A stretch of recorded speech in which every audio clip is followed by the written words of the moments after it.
Alors, vous restez avec nous. Arrêtons-nous maintenant sur l'influence de ce monument de la cuisine française. Paul Bocuse aurait été un précurseur, vous l'avez dit, un metteur en scène de l'art culinaire et son premier ambassadeur durant de nombreuses années. Son nom était devenu une marque qu'il a exportée à travers le monde. C'est ce que nous racontent Yoann Rolla, Loïc Delamornay et Anto Filippi.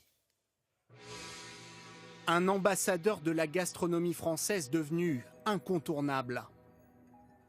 À voir la mobilisation des grands chefs et des toques lyonnaises, le sommet du G7 ressemble fort Comme à un lors sommet de ce sommet international organisé à Lyon en 1996. C'est à Paul Bocuse que l'on confie alors la mission de cuisiner pour les plus grands chefs d'État étrangers. Le président Chirac a demandé de faire un plat typiquement lyonnais. Je fais la quenelle de brochette lyonnaise aux écrevisses sauce Nantua.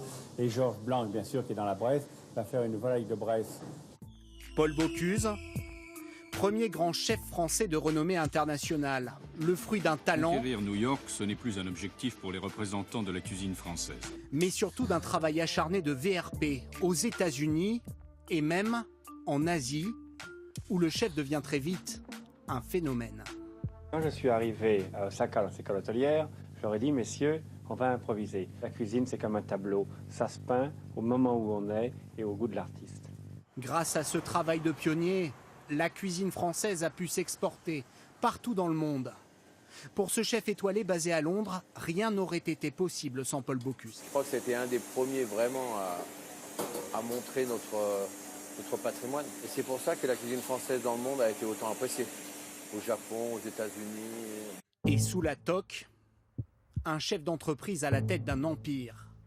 23 établissements à travers le monde et 3 écoles de cuisine sont à son nom, dont une en Chine, à Shanghai.